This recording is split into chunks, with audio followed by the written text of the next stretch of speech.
Medical కాలేజీల రూపకల్పన ద్వారా జగన్మోహన్ రెడ్డి గారు చరిత్ర సృష్టిస్తే వాటిని ప్రైవేటైజేషన్ చేయడం ద్వారా ఈరోజు చంద్రబాబు నాయుడు గారు చరిత్రహీనుడిగా మిగిలిపోయే పరిస్థితి మనం చూస్తూ ఉన్నాం.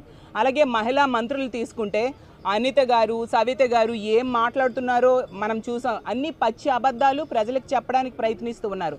అనిత గారికి నేను ఒకటే చెప్తూ ఉన్నాను, అమ్మ మీకు మెడికల్ కాలేజీలు కనిపించట్లేదు అంటున్నారు కదా, మీరు ఇన్ఛార్జ్గా ఉన్న విజయనగరం మెడికల్ కాలేజ్ చూపిస్తాను, పదండి వెళదాం.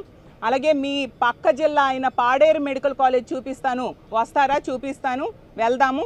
అలాగే మీరు మంత్రిగా ఉన్న మీ సొంత జిల్లా అయిన అనకాపల్లి జిల్లాలో ఉన్న నర్సీపట్నం మెడికల్ కాలేజ్ ఎంతగా పూర్తయిందో, ఎంతవరకు నిర్మాణమైందో మీరు వస్తే చూపిస్తాను.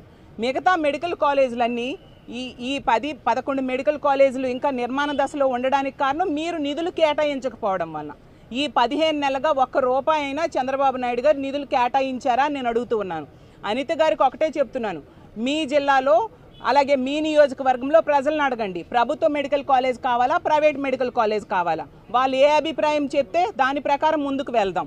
ఆ ధైర్యం మీకు ఉందా అని నేను అడుగుతూ ఉన్నాను.